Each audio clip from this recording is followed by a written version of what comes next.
कहा था कि मैं फाउंडेशन कोर्स की कुछ टाइटल्स को चेंज करवा रहा हूं जिससे कि एक मैनर में आपको समझ में आ सके, तो वो आजकल में एडिट हो जाएंगे, कोई परेशानी नहीं है। हमारा जो कंटिन्यू चल रहा था वही हम पढ़ेंगे, ठीक है ना। हमारी जो चीजें कंटिन्यू चल रही थी वही हम करने वाले हैं, ओके। तो टेंशन मत लीजिएगा, मैं लगातार आपको फाइल्स डाल रहा हूं। मैंने ट्राइंगल की आपको पीडीएफ डाल दी है और मैंने एक्स्ट्रा सेशंस भी लगा दिए हैं इसमें। चलिए चलिएगा, अब आगे चलते हैं। अब कॉन्सेप्ट जो हम पढ़ने वाले हैं, एक एक करके हम सारे कॉन्सेप्ट पढ़ने वाले हैं। तो सबसे पहले मैंने आपको ट्राइंगल के सेंटर्स के बारे में बताने वाला था, लेकिन उससे पहले मैं आपको एक दो चीजें और बता देता हूं। थेल्स थ्योरम के बारे में भी यही बता देते हैं आपको, ठीक है। कौन सी थ्योरम के बारे में? थेल्स थ्योरम के बारे में। चलिए, थेल्स थ्योरम क्या होती है?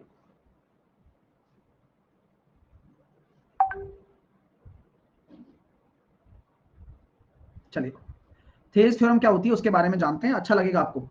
सर सेंटर्स का है, सेंटर पे थे, मैंने क्या बोला अभी कि उससे पहले हम ये चीजें कर लेते हैं। ये थेल्स थ्योरम छोटी सी थ्योरम है, ठीक है, मैंने यही बोला। समझ में आ रही है मेरी बात या नहीं आ रही है? बोलो, समझ में आ रही है ना मेरी बात? मैं ये कह रहा हूं कि थेल्स थ्योरम पहले निपटा लेते हैं, उसके बाद हम बातें करेंगे इस पर, ठीक है। चलिए, थोड़ी मिस्टेक है सॉल्यूशन फाइल में। कौन सी वाली फाइल में मिस्टेक है? थोड़ी मिस्टेक है सॉल्यूशन फाइल में, हर्षित पाठक।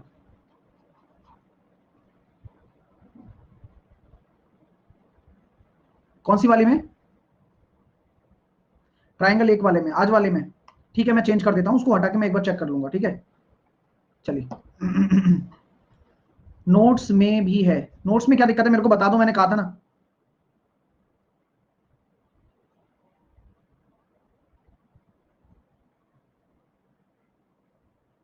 चलिए आइए, अब पढ़ लें, ठीक है।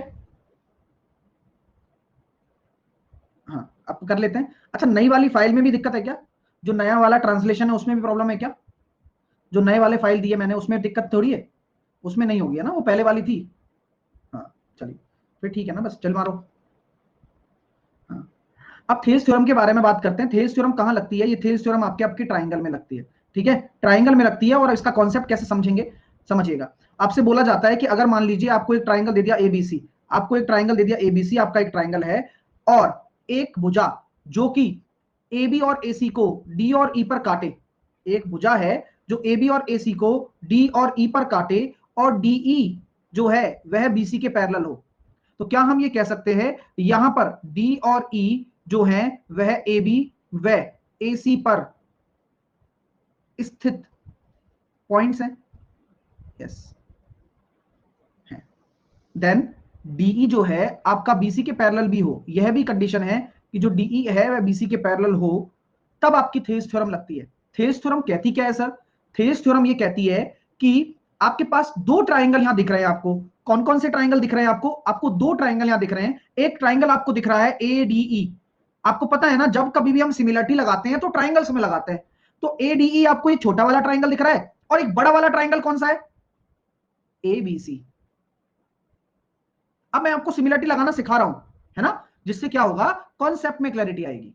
हालांकि वो चीज क्यों होती है कारण भी समझ में आएगा। मैं कहता हूं कि ये दोनों ट्राइंगल सिमिलर हैं, ये आपकी समरूपता का साइन है। मैं आपसे कहता हूं कि ये दोनों त्रिभुज सिमिलर हैं। आप पूछोगे कि क्यों, आप कहोगे क्यों सिमिलर है, कारण बताओ।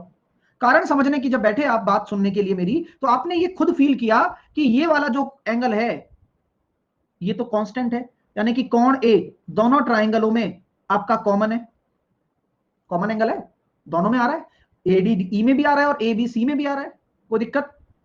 चलिए आगे अगर हम बात करना चाहते हैं तो आपसे मैं कहता हूं कि ये वाला जो एंगल होगा बी, क्या ये एंगल बी के बराबर होगा? यस या नो, बोलो, यस या नो। क्यों होगा बताओ? सर अभी तो बताया था आपने कि जब दो समांतर रेखाएं हैं और कोई तिर्यक रेखा काटे तो कॉरस्पॉन्डिंग एंगल हो गए, यानी कि इस ट्राइंगल का, छोटे वाले ट्राइंगल का एंगल डी आपका एंगल बी के बराबर है, क्योंकि ये कॉरस्पॉन्डिंग एंगल है, संगत कोण। इसी प्रकार क्या मैं कह सकता हूं कि ये वाला एंगल इस वाले एंगल के बराबर है? बोलो, कारण वही संगत कोण। तो एंगल एंगल एंगल से दोनों त्रिभुज समरूप हो गए, ये दोनों त्रिभुज सिमिलर हो गए, ठीक है माय डियर। समझ में आ गई कि सिमिलर सिमिलर क्यों हो गए? चलिए, अब सिमिलरिटी कंसेप्ट कहता क्या है सर? क्लियर हो रहा है? ये मत समझिएगा कि सिमिलरिटी क्लियर नहीं हो रही है, क्लियर हो रही है। एक बार अच्छे से समझ लो, कभी भी दिक्कत नहीं आने दूंगा, देखिएगा बस। सर सिमिलरिटी कंसेप्ट हो गया, अब मान लिया दो ट्राइंगल सिमिलर हैं, उसके बाद क्या? तो याद रखिए, जब दो ट्राइंगल सिमिलर होते हैं, दो ट्राइंगल समरूप होते हैं, दो ट्राइंगल अगर समरूप होते हैं तो उनकी करस्पॉन्डिंग साइड, लिख लो इस पॉइंट को,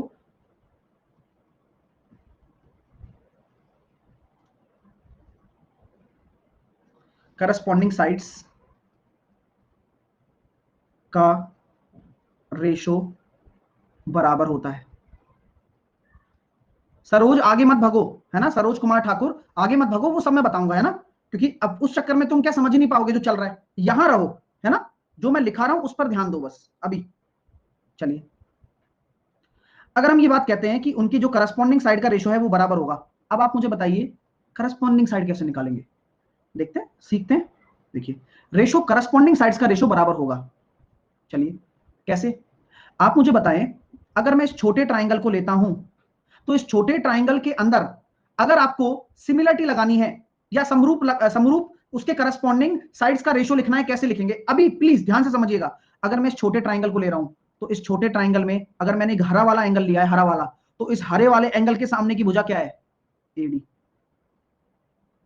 आप उसका किससे अनुपात किससे लोगे अनुपात? उसका बड़े वाले ट्राइंगल का हरे एंगल के सामने की भुजा से, एबी,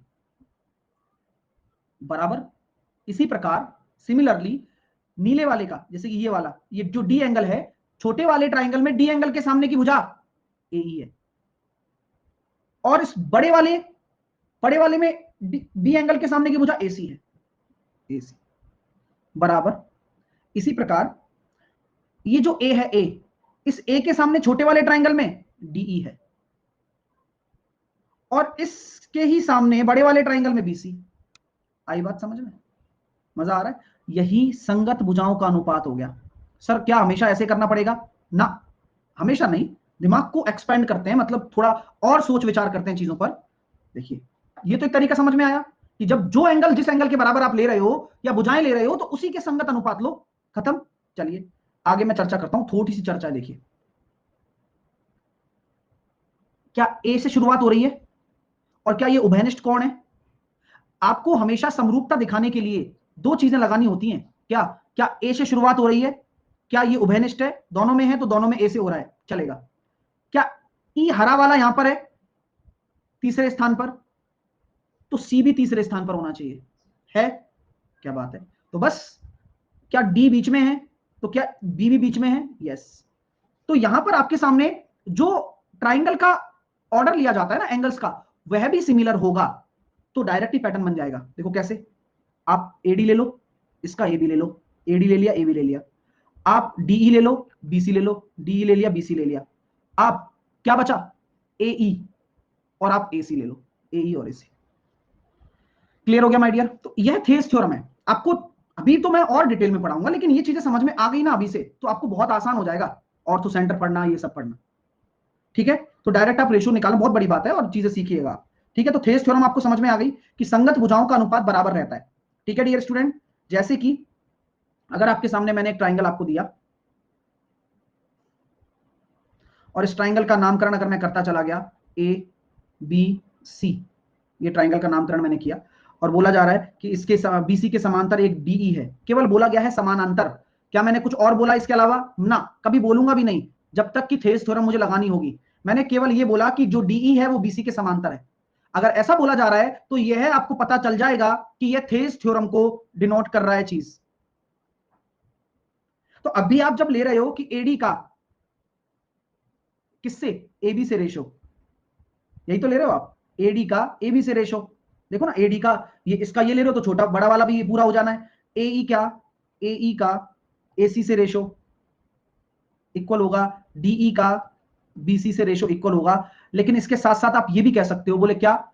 एडी का डीबी से रेशो बराबर है एई का ईसी से रेशो। ये भी आप कह सकते हो, कोई दिक्कत नहीं है। ठीक है, समझ में आई बात? तो ये भी आप कह सकते हो, क्योंकि इस पे भी प्रश्न पूछे जा सकते हैं। ठीक है ना डियर? क्योंकि यह एक पर्टिकुलर रेशो में चल रहा है, इसी वजह से क्योंकि आप जब जानते हो इस चीज को कि अगर मैं आपके सामने ये चीज ले रहा हूं, सुनिएगा, मैं आपके सामने ये ले रहा हूं एडी, तो मैं इसको लिख सकता हूं ए बी अपॉन एडी। सुनना, बस मजे से एंजॉय करो क्लास को। कह सकता हूं ए बी अपॉन एडी बराबर कर सकता हूं ए सी अपॉन ए ई। यस या नो बोलते जाइए। कर सकता हूं यार। अब वही तो है, उल्टा कर दिया। कारण क्या था सर ऐसे लाने का, ऊपर बड़ा साइज लेकर आ गया, क्यों? क्योंकि क्या मैं ए बी को राइट डाउन कर सकता हूं? क्या लिखूं ए बी को? ए बी को आप लिख सकते हो sir A D plus D B upon A D. इसी प्रकार आप ए सी को क्या लिख सकते हो? ए ई प्लस सीई अपॉन ए। ठीक है, अब आप सॉल्व कर लो। देख क्या रहे हो सकल, एक बराबर डीवी अपॉन एडी बराबर एक प्लस सीई अपॉन एई।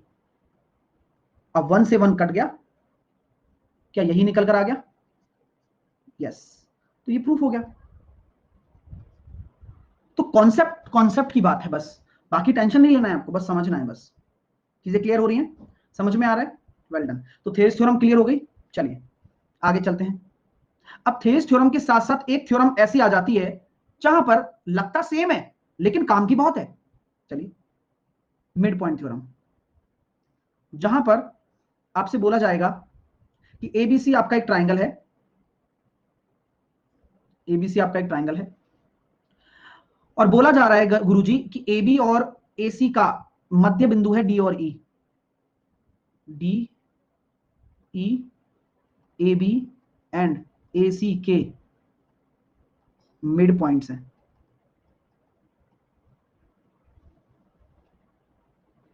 जगमोहन कह रहा है चलो इतने दिनों बाद अच्छा कंसेप्ट दे रहे हो सर। जगमोहन, अचंभे वाली बात बताऊं, समझ में भी यही आ रहा है तुम्हारे, क्योंकि इससे ऊपर कभी उठ ही नहीं पाए तुम। प्रॉब्लम यहां है, इंसान को वहीं तक अच्छा लगता है जब तक उसको समझ में आ रहा हो। कारण क्या है? अब भाई मान के चलो एबीसीडी पढ़ाऊं अगर इंग्लिश में, तो पूरी इंग्लिश अच्छी लगे, अरे यार एबीसीडी तो है, लेकिन उसके बाद फ्रेजल वर्ब्स होती हैं, बहुत सारी चीजें होती हैं, तो यही होता है। अच्छा तब तक लगता रहता है जब तक समझ में आता रहता है, मजा आता रहता है, और जब नहीं आता है तो बस उस टाइम बुरा लगने लग जाता है। तो वो ह्यूमन नेचर है, अब ये पता है तुम्हें, पढ़ा होगा, क्योंकि हर चीज, हर कोई टीचर इनको तो पढ़ाते ही पढ़ाता है। मैं कोई अलग चीज नहीं पढ़ा रहा हूं। तो क्या हम ये कह सकते हैं डी और ई आपका एक क्या है? मिड पॉइंट है। अगर ये मिड पॉइंट है सर, तो क्या थेल्स थ्योरम नहीं लगेगी? क्यों नहीं लगेगी? तो अगर मिड पॉइंट है तो भी डीई जो होगा वो बीसी के पैरेलल होगा। पहली बात क्या होगा? डीई जो होगा वो बीसी के पैरेलल होगा। अब पैरेलल होगा तो संगत भुजाओं का अनुपात भी बराबर होगा। अरे क्यों नहीं होगा? तो क्या हम कह सकते हैं सर, यहां आपको कहने की क्या जरूरत है, एडी अनुपात डीबी कितना हो जाएगा बोलो? 1:1। एडी रेशो एबी कितना हो जाएगा बोलो? 1:2। तो और क्या सीखा हमने? तो हम ये कह पाएंगे, क्योंकि ये अगर मिड पॉइंट्स हैं, ये दोनों अगर आपके मिड पॉइंट हैं, तो मिड पॉइंट थ्योरम के हिसाब से हमारे पास डीई जो होगा वह बीसी का आधा होगा। प्रूफ भी आपके सामने है। क्यों सर?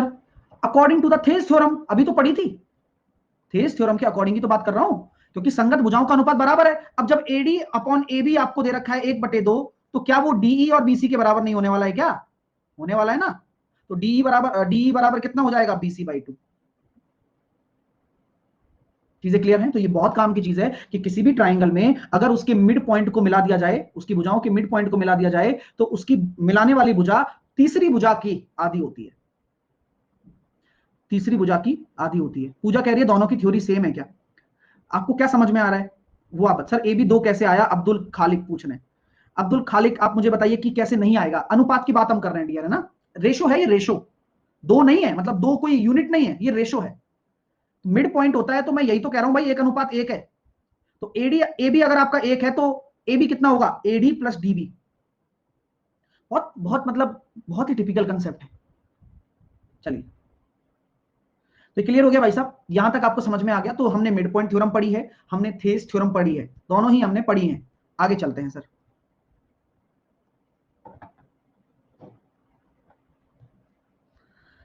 अब हम बात करते हैं सेंटर्स के ऊपर, त्रिभुज के केंद्र।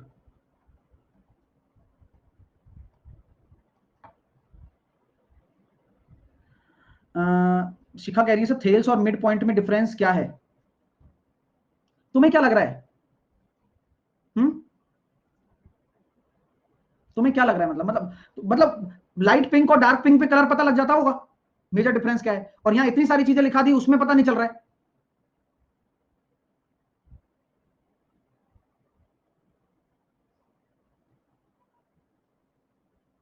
ये मिड पॉइंट थ्योरम है, नाम से पता चल रहा है, उसमें अंतर समझ में नहीं आ रहा क्या? अंतर ये है कि वो मिड पॉइंट थ्योरम है, उसमें रेशो कुछ भी हो सकता है, और यहां पर आपके सामने रेशो आपके सामने 1/2 होगा always. Centre of triangle, sir D बराबर BC/2 कैसे हो गया? अरे प्रूफ तो किया है महाराज, ये पूरा प्रूफ करके बताया तो है, ये पूरा प्रूफ ही तो है।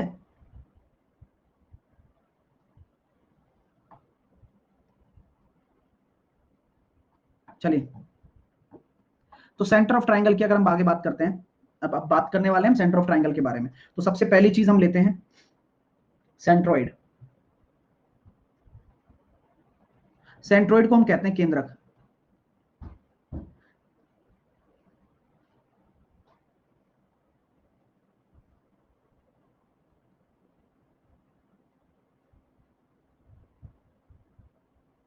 तो सेंट्रोइड क्या होता है? अब सेंट्रोइड की अगर हम बात कर रहे हैं तो सेंट्रोइड सिंपल सी बात है, किसी भी त्रिभुज में, अब ऑब्वियस सी बात है हम त्रिभुज के सेंटर्स की बात कर रहे हैं तो अलग अलग तरह के सेंटर्स होंगे, कृपया करके ध्यान दीजिएगा जितने भी बच्चे पढ़ रहे हैं ना, नहीं तो फिर दिक्कत हो जाएगी आपके लिए, है ना, क्योंकि अभी हम फोकस कर रहे हैं कंटेंट पर, है ना। चलिए, तो हम यहाँ बात करते हैं, क्वेश्चन हम करेंगे। तो यहाँ हम कहते हैं सेंट्रोइड कैसे बनता है, केंद्रक कैसे बनता है? इंटरसेक्शन पॉइंट ऑफ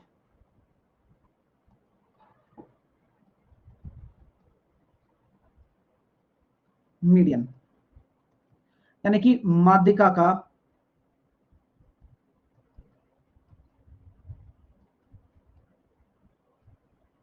प्रतिच्छेदन बिंदु। अब आपका प्रश्न उठता होगा, हाँ चलिए, माध्यिका का प्रतिच्छेदन बिंदु,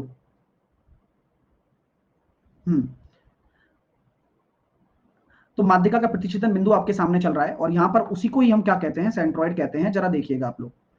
अब आपको मैं ये कहता हूं पहले से, हमेशा से, कि अगर आपके पास कोई ट्राइंगल ये रहा ABC, अब आपके लिए डाउट ये बनता है कि सर माध्यिका क्या होती है, मीडियन क्या होती है? अब माध्यिका क्या होती है इसके बारे में भी हम चर्चा करने वाले हैं, लेकिन सबसे पहले इन माध्यिकाओं से जो प्रतिच्छेदन बिंदु बनेगा वही सेंट्रोइड कहलाएगा, इसके बारे में हम जान लेते हैं। सर माध्यिका डाली कैसे जाती है? किसी भी त्रिभुज में किसी एक शीर्ष से, किसी एक वर्टेक्स से सामने वाली भुजा को दो बराबर भागों में बांटने वाली जो साइड होती है वही माध्यिका कहलाती है। यानी कि आपका ये जो वर्टेक्स है, इस वर्टेक्स से आपने सामने एक साइड डाल दी, अब इसको आपने बोल दिया AD, और AD अगर माध्यिका है तो इसकी पहचान कैसे होगी? एडी, मैं कह रहा हूं कि एडी मेरी मीडियन है, तो पहचान कैसे होगी? यह सामने वाली भुजा BC को, एडी BC को इक्वल पार्ट्स में डिवाइड करता है, इक्वल पार्ट में डिवाइड करता है। यानी कि क्या कोई भी शीर्ष से लाइन आएगी, कोई भी शीर्ष से लाइन आएगी और सामने वाली भुजा को दो इक्वल पार्ट में डिवाइड कर देगी, तो क्या मीडियन हो जाएगी? Yes, yes. क्या दिक्कत है?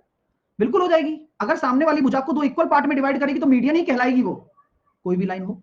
चलिए, तो सर हम यहां कह सकते हैं क्या कि BD अनुपात DC 1:1 हो जाएगा? बात समझिए, अभी तो बस छोटी छोटी चीजें हो रही हैं जो कि बहुत ज्यादा जरूरी हैं, अगर हम इन्हें छोड़ देते हैं तो हमारे लिए बहुत दिक्कत हो जाएगी फिर। ओके, तो हमें इन्हें एक एक तरीके से पढ़ना है। चलिए, इसी प्रकार हम कह सकते हैं कि किसी भी ट्राइंगल में कितनी माध्यिकाएं संभव हैं? 3। एक ये रही, एक ये रही, और एक ये रही, 3 माध्यिकाएं संभव हैं। तो ये AD हो गया, ये आपका BE हो गया, और ये आपका CF हो गया। मैंने आपके सामने 3 माध्यिकाएं ड्रॉ कर दी, और उन तीनों माध्यिकाएं एक ही बिंदु से होकर निकल रही हैं, और इसी बिंदु को हम क्या कहते हैं? G कहते हैं, सेंट्रोइड कहते हैं, क्योंकि यही तो इंटरसेक्शन पॉइंट है, यही तो आपका केंद्रक है।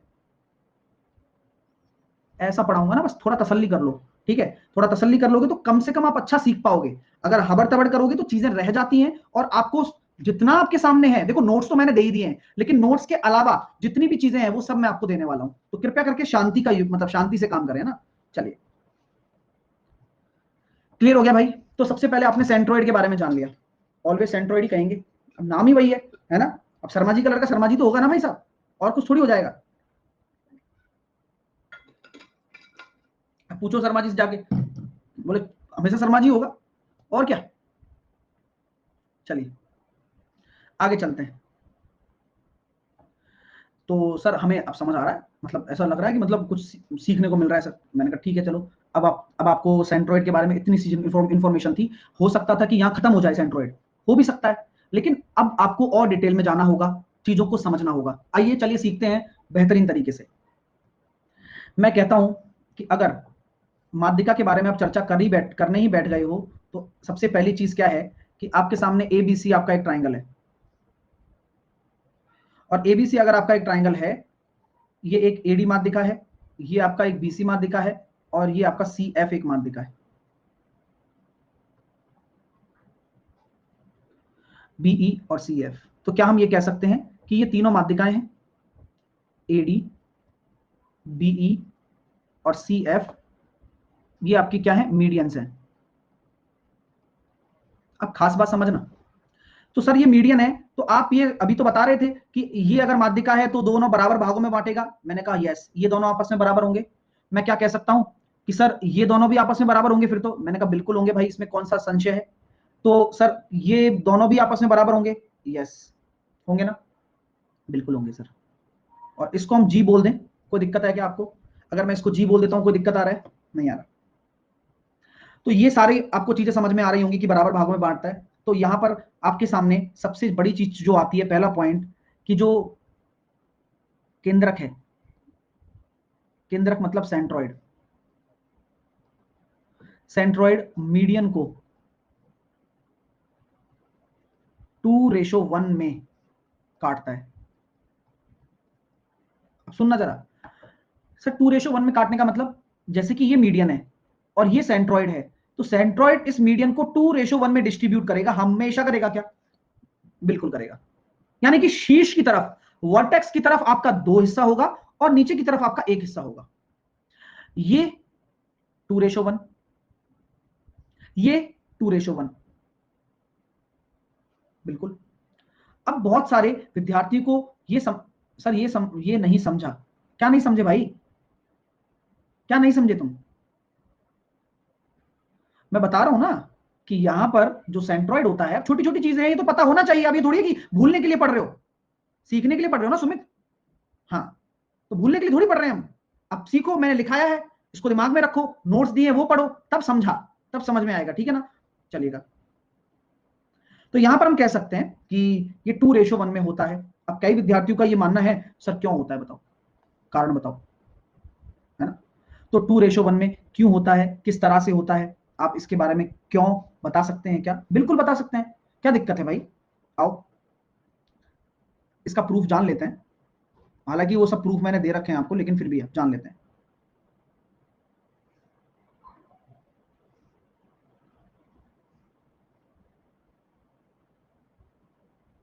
मैंने आपके सामने ये रखा है, एक एबीसी मेरा एक ट्राइंगल है।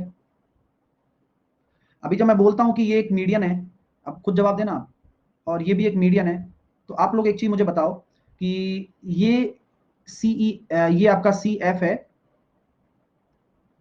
और ये बीई है। आप मुझे बताओ, यदि सी एफ और बीई आपकी मीडियंस हैं,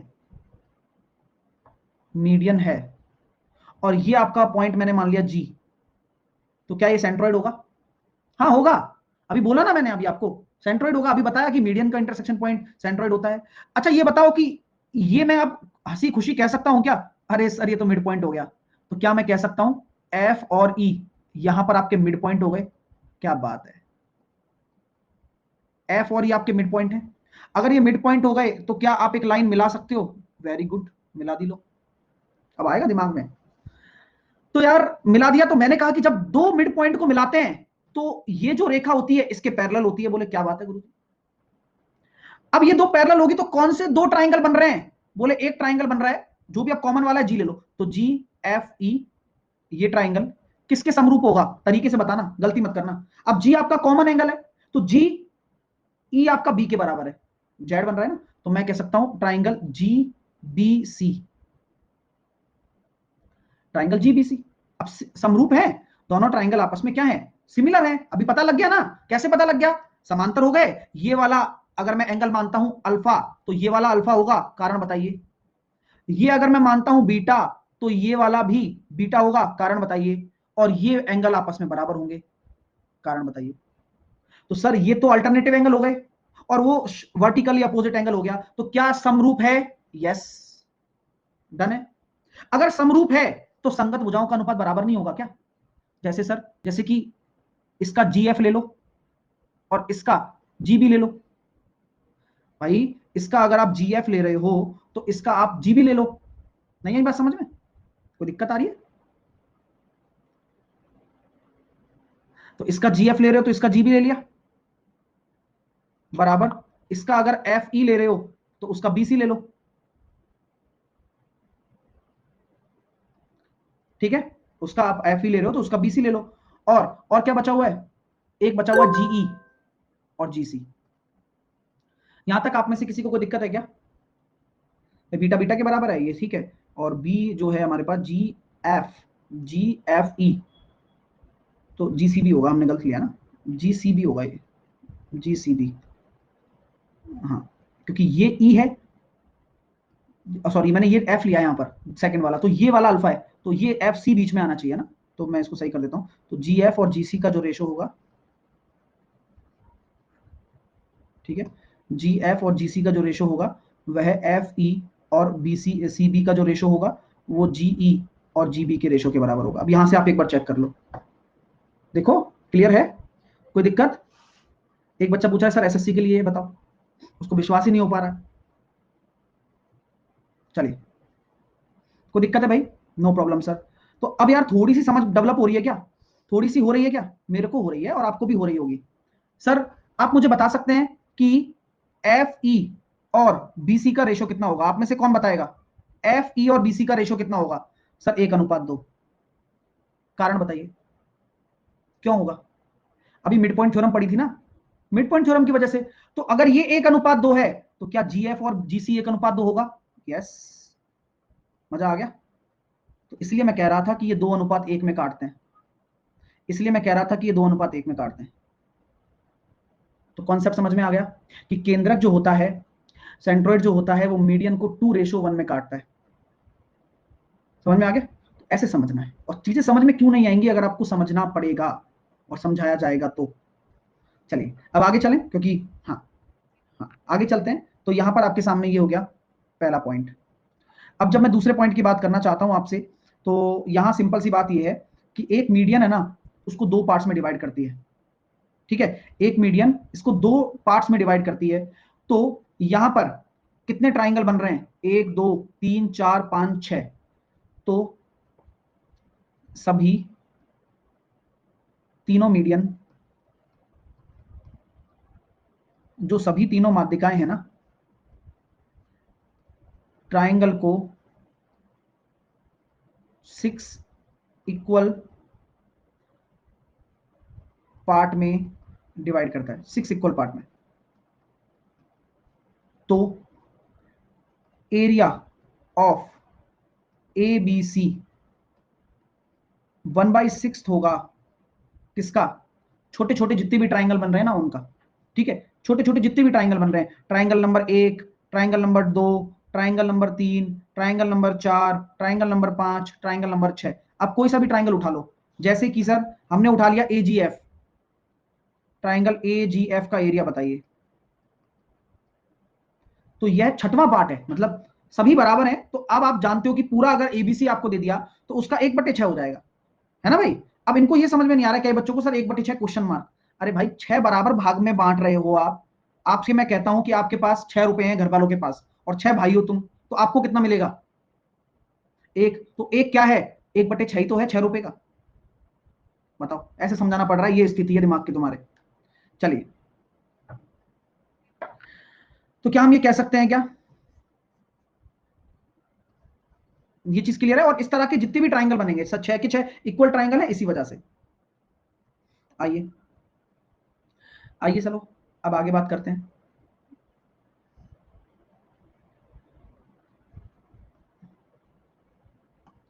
अगर हम बात करेंगे ए बी सी, अगर हमारा एक ट्राइंगल है, तो तो मैंने अभी जस्ट आपसे कहा कि अगर आपकी माध्यिका होती है तो वह क्या करती है, इक्वल पार्ट में डिवाइड कर देती है। क्या कर देती है डियर स्टूडेंट, इक्वल पार्ट में डिवाइड कर देती है, 1:1 में इक्वली डिवाइड कर देगी चीजों को। ठीक है, अब यहां पर चीजों को समझना कि area of triangle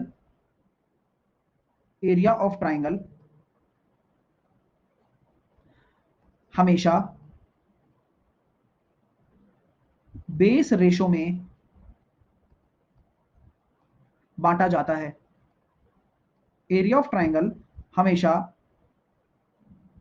base ratio में बांटा जाता है। सर कैसे, क्लियर, कैसे बात करते हैं, चलिएगा। एक बच्चा बार बार एक ही चीज पूछ रहा है कि सर मीडियंस बराबर होती हैं क्या। डिपेंड्स करता है, हर चीज डिपेंड्स करती है। अपोलोनियस थ्योरम इसी वजह से हम करेंगे। चलिए, सर बेस रेशो में क्यों बांटा जाता है, कारण पूछना चाहते हैं आप लोग, सर क्यों बेस रेशो में क्यों होता है सर। एरिया ऑफ ट्राइंगल अभी तो 1:1 है, तो हम कह देते हैं कि इक्वल हो गया, सिंपल सी बात है सर। लेकिन कारण बताएंगे तो ज्यादा बढ़िया लगेगा, हमें भी, हम भी सीख पाएंगे थोड़ा सा। मैंने कहा बिल्कुल बताया जाएगा कारण, आप लोगों को नहीं बताया जाएगा तो और किसको बताया जाएगा। तो कारण समझते हैं, थोड़ा मजा आएगा आपको भी सीखने में। तो सर क्यों बांटा जाता है बेस रेशो में, आइए जानते हैं। एडी क्या है डियर स्टूडेंट, मैं कुछ भी ना लिखूं ना कि एडी क्या है, फिर भी आपका जवाब वो आपके पास होना चाहिए। समझ रहे हो, क्योंकि मैंने ऐसा कुछ लिखा है उससे आपका जवाब मिल गया। तो यही दिमाग का खेल है बस। और जो तुम्हारा दिमाग चल नहीं रहा है अभी, अटेंटिव ही नहीं हो तुम। तो सर बेस रेशो में क्यों होता है ये तो बता दो। मैंने कहा देख भाई, ऐसी बात है कि अगर आप एक ट्राइंगल बना रहे हो और ट्राइंगल में आपने माध्यिका डाल दी, तो आप अभी हम डिस्कस कर रहे हैं कि यार ये माध्यिका मान लीजिए एडी है। एडी आपकी क्या है, एडी मान लिया मैंने मीडियन है। सुनना मेरी बात अभी आप, ठीक है। तो इसकी ऊंचाई क्या होगी, अगर ये एबीसी मेरा एक ट्राइंगल है, इसकी हाइट क्या होगी। हाइट पता है क्या किसी को, सोहन सिंह राजपूत को पता है, केवल सोहन सिंह राजपूत को पता है। और इसलिए मुझे ये बच्चा बहुत पसंद है, क्योंकि अभी जस्ट मैंने थेस थ्योरम पढ़ाई थी। तो थेस थ्योरम में हम सब तो ये रेशो लिख रहे थे कि भाई भुजाओं के संगत भुजाओं के अनुपात के बराबर होता है, लेकिन इसने पहले ही बोल दिया 1:1। बहुत कूल है ये, इसको टेंशन नहीं है ज्यादा, क्योंकि अपनी गणित बना रहा है अभी ये, तो 2-4 महीने बाद लॉन्च करेगा। चलिए, तो ऊंचाई के ऊपर हम बात करते हैं। ऊंचाई हमें नहीं पता है भाई, वो मीडियन है, और मीडियन कभी भी साइड ऊंचाई नहीं होती है, जनरल केस में नहीं होती है। इक्विलेटरल ट्राइंगल की हम बात नहीं कर रहे हैं। तो ये मीडियन है, तो क्या हम ये कह सकते हैं कि सर तो ऊंचाई क्या बनानी पड़ेगी, और ऊंचाई क्या होती है, वही सामने वाले शीर्ष से डाल दो, सामने वाले शीर्ष से डाल दीजिए परपेंडिकुलर। मैंने डाल दिया और यही मेरी ऊंचाई हो गई ए ई। तो मैंने कह दिया ए ई आपकी हाइट हो गई। एक चीज मैं आपसे चाहता हूं, बताइए आप मुझे कि अगर area of triangle A B D, बताइए क्या होगा। Area of triangle A D C क्या होगा, बताइए। एडी क्यों नहीं सर, जगमोहन, जगमोहन भी आ गया सर। एडी क्यों नहीं, जगमोहन अब नहीं जीत सकते भाई, अब नहीं जीत सकते हैं डियर, छोड़ो। तो सर अभी जब बात आप कर रहे हो ना, तो ए बी डी के लिए आपको 1/2 बेस क्या लेना है, बेस, बेस तो बीडी लेना है, क्योंकि उसी ट्राइंगल की बात कर रहा हूं। अब इस ट्राइंगल में बीडी है, हाइट ए ई, तभी तो एरिया डिफाइन कर पाओगे। अगर मैं एडीसी की बात करूं तो 1/2 बेस क्या लोगे, बेस तो आप बीसी लोगे, क्योंकि बेस तो बेस होता है। लेकिन हाइट ट्राइंगल के अंदर या बाहर हो सकती है, क्यों नहीं हो सकती, हो सकती है और होती भी है। क्योंकि ये कौन सा ट्राइंगल बन रहा है, ADC. ADC is a obtuse angle triangle, and obtuse angle triangle में अधिक कोण त्रिभुज में आपका जो परपेंडिकुलर होता है वो आउटसाइड होता है। ध्यान रखना इस चीज को, ये हर चीज बता रही है। अभी जब आपका, जब मैं वो पढ़ाऊंगा ना ऑर्थो सेंटर, जहां लंब केंद्र होता है, एल्टीट्यूड का इंटरसेक्शन पॉइंट, तो ऑर्थो ऑब्ट्यूस एंगल में एल्टीट्यूड कहां पाया जाता है, आउटसाइड पाया जाता है, राइट। तो चीजें देखो कितनी कनेक्टेड है, अब मजा आने लगेगा आपको। तो यहां हमारा हाइट तो वही रहने वाला है, सेम, ठीक है। तो अब मुझे बताइए सर इनका रेशो किसके बराबर आ रहा है। तो अगर इन दोनों ट्राइंगल की हम बात करते हैं, तो इन दोनों ट्राइंगल का जो एरिया का रेशो है वह बेस के बराबर आ रहा है। किसके बराबर आ रहा है, बीडी और डीसी, बीडी और डीसी। बेस रेशो के बराबर आ रहा है। तो वह कितना है, 1:1 है। तो इसलिए आपका जो क्षेत्रफल है वो बराबर भागों में बांटा जाता है। ये बराबर भागों में बांटा जा रहा है इसलिए लिखा जा रहा है कि वह बराबर है। Got it.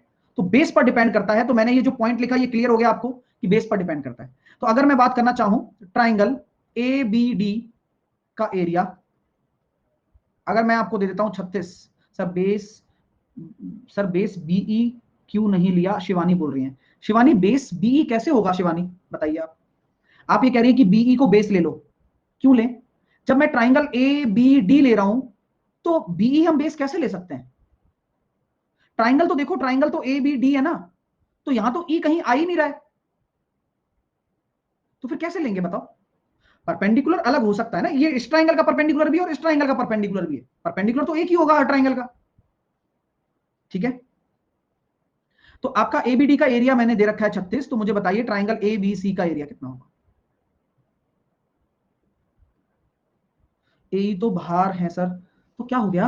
मैंने बताया ना, अभी अभी मैंने इतना बड़ा ज्ञान दिया, ऑब्ट्यूस एंगल अधिक कोण, तुम्हें समझ में ही नहीं आया होगा, इग्नोर कर दिया होगा, बोले हमारे मतलब का नहीं है। वो ज्ञान इसीलिए था कि भाई अगर एबीडी आपका 1 रेशो है तो आपका 36 के बराबर है, तो यह 1 रेशो भी 36 के बराबर होगा, यानी कि पूरे का जो एरिया निकालेंगे तो 72 हो जाएगा। तो क्लियर हो रहा है ना? तो यहां कॉन्सेप्ट आपको, दो चीजें आपको हमेशा कंफ्यूज करती आ रही हैं और आएंगी भी और करती रहेंगी, लेकिन उसका कंफ्यूजन आज यही दबा देंगे हम, यही निचोड़ देंगे कंफ्यूजन। कंफ्यूजन क्या होता है सर? कंफ्यूजन ये होता है कि सर हमने तो ये पढ़ा था कि किसी भी ट्राइंगल का एरिया उनकी संगत भुजाओं के स्क्वायर के बराबर होता है, पढ़ा था ना? लेकिन होता कब है वो? वह तभी होगा जब सिमिलर ट्राइंगल होगा, और यहां कोई सिमिलरिटी नहीं लग रही है। ओके, तो जब कोई सिमिलरिटी लगे ही नहीं तो सर सिमिलरिटी का पता कैसे चलेगा? सिमिलरिटी का पता ऐसे चलेगा, दो ट्राइंगल आपस में एक दूसरे के सिमिलर दर्शाए जाएंगे। आपको सिमिलर होगा तो रेशो के स्क्वायर के समानुपाती है, और जब कुछ बात ही नहीं कर रहा है तो बेस रेशो में जाएगा। चलिए क्लियर? चलिए सर, यहां तक हमने सीखा, हमें आया भी और हम कर भी रहे हैं चीजों पे इंप्रूवमेंट। अब मैं इस पे जो क्वेश्चंस बन सकते हैं वो बताता हूं। एरिया ऑफ ट्राइंगल पे क्वेश्चन बहुत है, ये सेंट्रोइड छोटी मोटी चीज नहीं है, समझ लो ना? हाँ सर, एई कैसे निकालेंगे, अभिषेक कह रहा है। अभिषेक एई की टेंशन पे आ गए ना तुम फिर से। एई इज द वर्चुअल हाइट जो हमने मानी है, ये प्रूव करने के लिए कि उसका फर्क नहीं पड़ता है। अब तुम उसके पीछे पड़ गए कि सर एई कैसे निकालेंगे, वो बात ही नहीं हो रही है, पॉइंट एरिया का रेशो निकालने का है। अब तुम एई पे आ गए, अब एई कैसे बताएं बताओ? हाँ, फिर मतलब मैं आपको अब एरिया दे दूं कि भाई इस ट्राइंगल का एरिया ये है, फिर मैं आपको बीडी दे दूं, एई निकाल दो, मतलब वही वाली बात हो गई घुमा फिरा कर। मतलब तुम ये चाहते हो कि मैं आपसे बोलूं कि त्रिभुज ए बी डी का एरिया 10 मीटर स्क्वायर है, बीडी आपका 5 है, ले भाई अब ए निकाल, खुश रहे। कोई मतलब थोड़ी है भाई, अभी कोई मतलब थोड़ी है, चीज उसकी बात ही नहीं चल रही है। अब एक बच्चा ये पूछने लग गया कि भाई 36 क्यों लिया? एग्जाम्पल डियर, एग्जाम्पल है ना। ये भी समझो आप कि जब समझाया जाता है तो आपको जब बेहतर आ गया, अब इनको 2-4 दिन तक तो भरोसा ही नहीं होता कि बेहतर कैसे आ गया मेरा, और ये 36 ही कैसे आया, फिर डाउट 36 पे उठा देते हो, यार ये 36 ही कैसे आ गया यार। तो समझो थोड़ा है ना, ये चीजें एग्जाम्पल दिए जा रहे हैं, थ्योरी इंप्रूव की जा रही है आप लोगों की। आइए,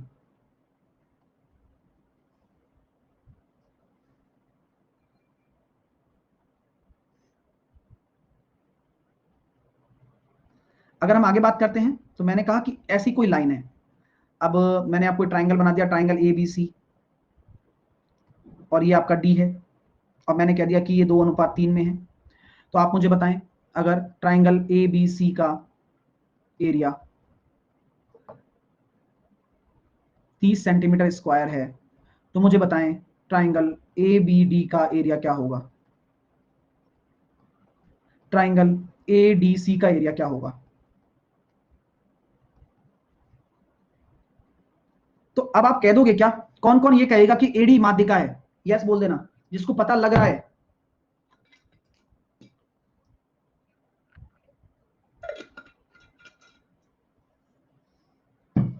क्या एडी माध्यिका है? नहीं है। क्यों नहीं है सर? उसका प्रूफ आपके सामने है कि माध्यिका अगर होती तो बराबर भागों में ना बांटती, यहां तो 2:3 में बांट रही है, तो माध्यिका हो ही नहीं सकती। चलिए, तो फिर क्या करें? तो अगर एरिया ऑफ ट्राइंगल निकालना है तो जो बेस रेशो है ना उसी के अनुपात में बटेगा। तो जो एबीसी आपका पूरा ट्राइंगल दे रखा है, तो इसको किस रेशो के बराबर करोगे आप? 2 के बराबर करोगे, 3 के बराबर करोगे, या 5 के बराबर करोगे? 5 के बराबर, क्योंकि टोटल पूरे की बात है, 5 के बराबर करो। तो 5 रेशो आपका अगर 30 के बराबर है, एक रेशो आपका 6 के बराबर हो गया, यानी कि इसका एरिया कितना हो जाएगा? 12, और इसका एरिया हो जाएगा 18। बढ़िया चीज है, बहुत अच्छी चीज है। ठीक है, चलिए आगे।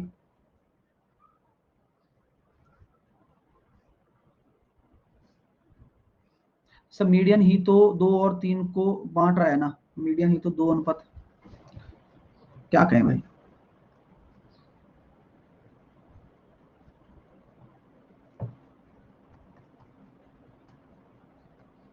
आगे अगर हम बात करते हैं कि मैंने आपके एक सामने वाली लाइन डाली और इसको कह दिया डी, इसी प्रकार मैंने आपके सामने ये डाल दिया यहां पर, इसको कह दिया मैंने आपके लिए ई।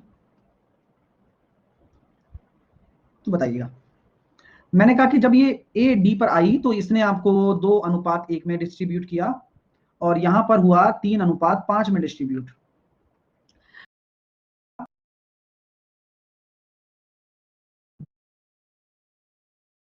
बी ई का area, triangle A B E का एरिया अगर 12 सेंटीमीटर स्क्वायर है, तो मुझे बताइए ट्राइंगल ए बी सी का एरिया क्या होगा? बताइए भाई।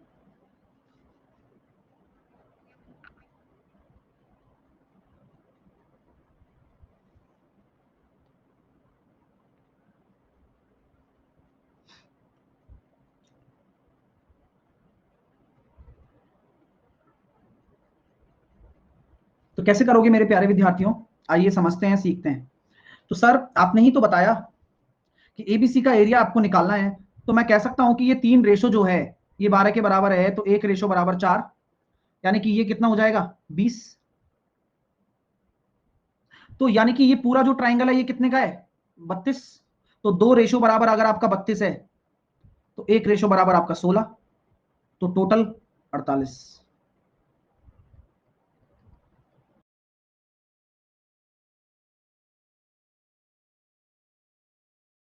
भी निकल पाती है, जब आपको कंसेप्ट पता हो कि एरिया ऑफ ट्राइंगल आपके लिए किस रेशो में जाता है? बेस रेशो में जाता है।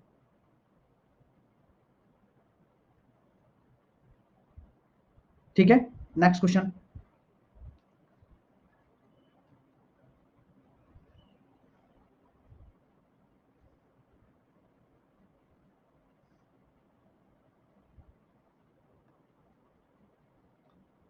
ए बी सी,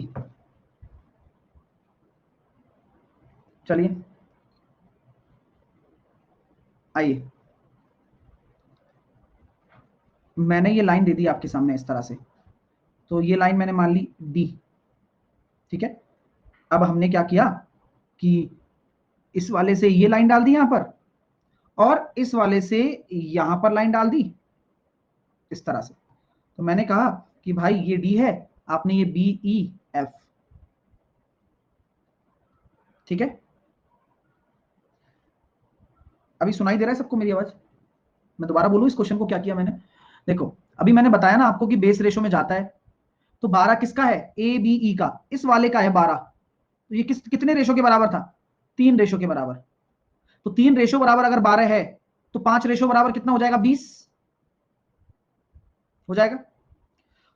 तो ये जो पूरा एबीडी ट्राइंगल है वो कितना एरिया हो गया? पूरे एबीडी ट्राइंगल का एरिया कितना हो गया? पूरे एबीडी का 32 हो गया। अब 32 किस रेशो के बराबर होगा? 2 रेशो के बराबर, क्योंकि बीडी तो इसका बेस है।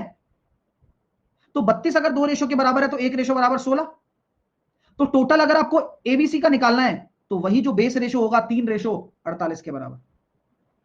अब इस प्रश्न का जवाब आप मुझे दें, देखते हैं फिर कितने लोगों को आया समझ में। तो मैंने लिखा 2:3, मैंने लिखा 1:2, मैंने लिखा यहां पर 3:4।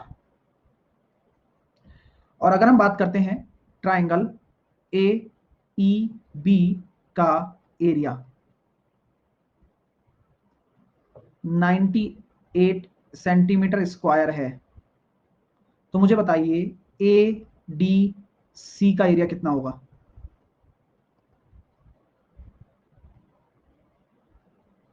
सर AEB ट्राइंगल कहां बन रहा है, नेहा पूछ रही है। AEB, अच्छा सॉरी सर।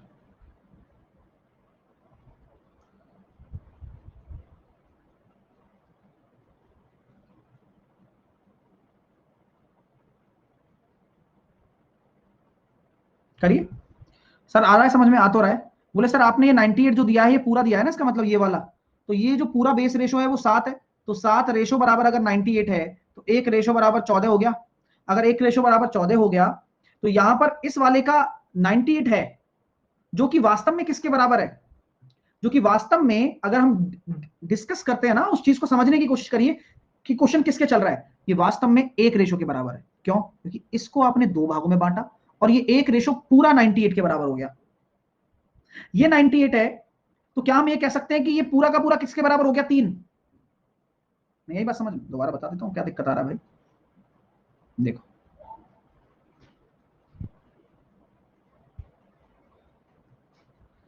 मैं आपसे ये कह दूं, अब चुप रहिएगा थोड़ा सा, है ना, हाँ चुप रहिए थोड़ा सा। मैं आपसे कह दूं कि ए ई बी ये वाला ट्राइंगल AEB, ये क्यों बन रहा है? अरे इनसे तो कोई मतलब नहीं है ना हमारा, इनसे तो कोई मतलब नहीं है, तो समझ में आ रहा है ना? नहीं है। और इस पूरे का एरिया जो दे रखा है वो इसकी वजह से तो बना है, इस BE की वजह से, इस BE की वजह से।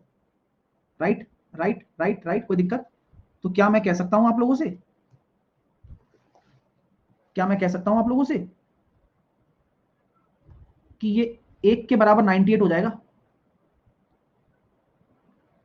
और ये 3 के बराबर जो हो जाएगा वो कितना हो जाएगा? 98 इंटू 3। ये किसका एरिया है बताओ? 98 इंटू 3, 8 तिया 24 कैरी आया, 2 9 दूनी 18 और 2, 8 तिया 24 कैरी आया 2, 9 तिया 27 और 2 29, 294। ये कौन से ट्राइंगल का एरिया है? बोले सर ये पूरा ट्राइंगल ABD का एरिया है। और ये कितने रेशो के बराबर है? 2 रेशो के बराबर। तो 2 रेशो बराबर अगर आपके सामने 294 है तो एक रेशो की वैल्यू कितनी हो जाएगी? 2 एकम 2, 2 चौके 8, 2 सत्ते 14। तो आपको क्या निकालना है? 3 रेशो की वैल्यू। मजा आया? 147 इंटू 3, तो 7 तिया 21, 14 तिया 42 और 1 43, 42 और 2 44, 441। तो एरिया कितना आ जाएगा? 441 सेंटीमीटर स्क्वायर। कितनी प्यारी चीज है ना, मतलब चीजें समझने वाले के लिए हैं ये सारी। क्लियर है भाई साहब? चलिए, तो बहुत प्यारी चीज हमने सीखी है। अभी तो सेंट्रॉइड पे हम बहुत सारी बातें करने वाले हैं, बहुत कुछ पढ़ना है, बहुत कुछ पढ़ाता रहूंगा, चिंता ना करिए। ठीक है, तो बस आप पढ़ते रहिए और मजे से पढ़िए, देखो आराम से पढ़िएगा, ठीक है ना, जिससे ज्यादा से ज्यादा चीजें समझ में आ सके आप लोगों के। मिलते हैं 6:30 बजे, तब तक के लिए टेक केयर, बाय बाय।